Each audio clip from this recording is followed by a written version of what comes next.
España y Holanda.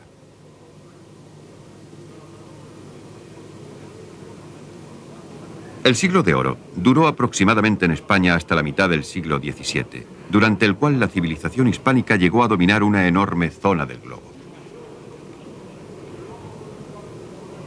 Pero pronto cundió el desánimo en los españoles. El descenso de la población, la inflación de precios, los fuertes impuestos y una serie de guerras muy costosas en los Países Bajos hundieron a España. En 1680 los españoles tenían prohibido leer prácticamente todos los libros extranjeros, incluso los manuales de construcción de barcos. El resultado fue que España quedó atrasada.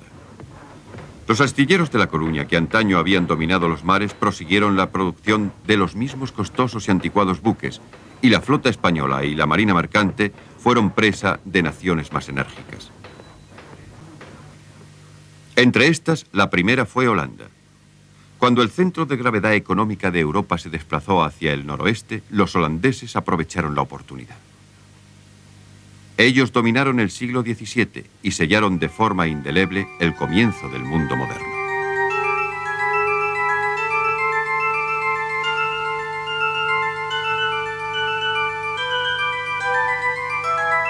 Holanda poseía pocas ventajas naturales, aparte de la inventiva de su pueblo. Los holandeses se volvieron ingeniosos, prácticos y bien organizados. Sus ciudades eran limpias y confortables. El pueblo estaba bien alimentado. En los siglos XVI y XVII dispusieron de muchas oportunidades e hicieron buen uso de ellas.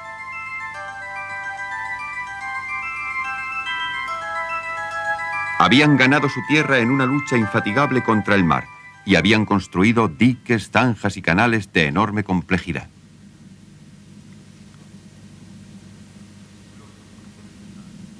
Los constructores de zanjas y los desaguadores flamencos eran conocidos por su habilidad en toda Europa, incluso en el siglo X. Como pescadores eran expertos en recorrer grandes distancias en busca de los arenques de los que vivían principalmente. Sus barcos transportaron los productos del Báltico al Mediterráneo. Eran espaciosos, anchos de manga, desarmados y podían transportar eficazmente toda clase de mercancías.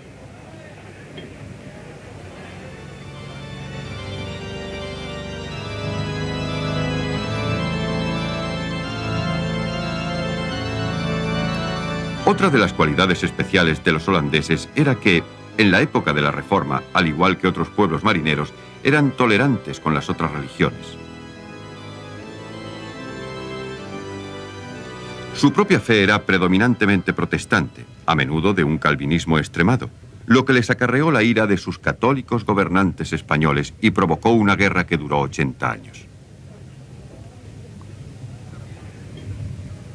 También originó una división de los Países Bajos entre el norte protestante, cuya ciudad principal era Ámsterdam, y el sur católico, hoy en día Bélgica, cuya capital era Bruselas. Durante los 80 años de guerra y después de la paz de Münster, en 1648, los refugiados de las persecuciones religiosas de todo el mundo católico acudieron masivamente a Ámsterdam. Estos empresarios, mercaderes y estudiantes no podían sobrevivir a las persecuciones y a la corrupción del mundo de la Contrarreforma, y todos ellos aportaron capital y conocimientos técnicos a los Países Bajos del norte. El resultado les afectó profundamente. Podría decirse que el mundo moderno fue inventado por los holandeses. En 1630 disponían de grandes buques que surcaban las aguas de Asia. Comenzaron a dominar el comercio con Oriente y gradualmente desplazaron a los portugueses. En África reemplazaron a los portugueses como negreros y figurones imperiales.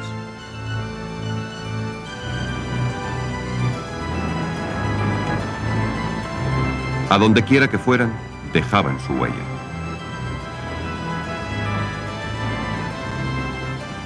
Sus rutas comerciales unían avanzadillas de territorio holandés situadas de forma estratégica para permitir una fácil comunicación con la India y Oriente.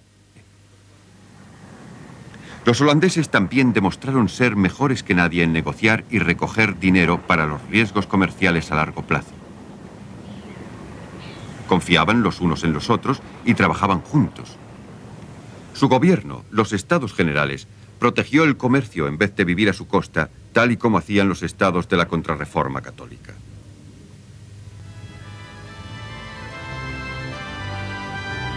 Los holandeses fueron los pioneros en el derecho y el comercio internacional. El Banco de Holanda, fundado en 1604, fue el primer banco nacional del mundo. La explosión comercial holandesa fue pareja a los avances científicos y tecnológicos.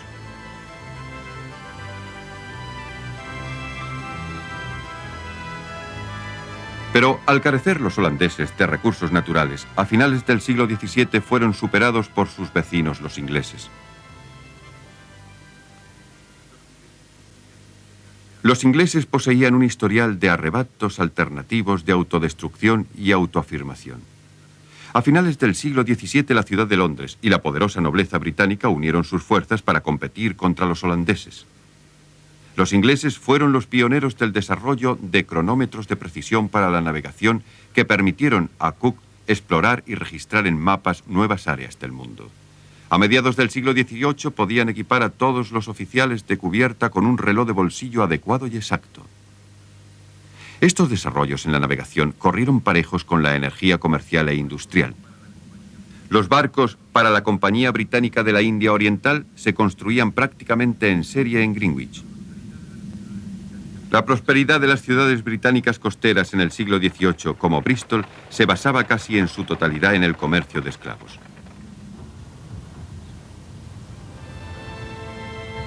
Los comerciantes de Bristol y otras ciudades similares fueron los pioneros en la economía atlántica y el éxito de sus empresas les permitió amasar grandes beneficios.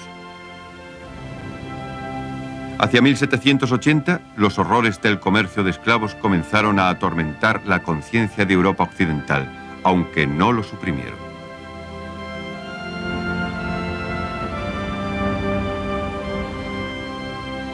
Como resultado de los beneficios del comercio de esclavos, las naciones europeas, especialmente Gran Bretaña, pudieron consolidar sus imperios de ultramar.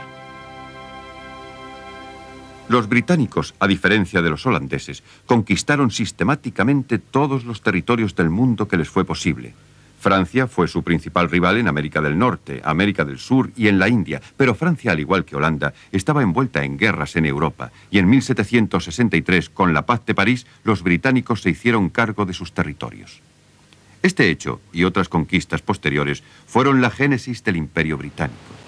Entre 1500 y 1800 los europeos se acostumbraron a enfrentarse y a sobrevivir a los peligros del mar.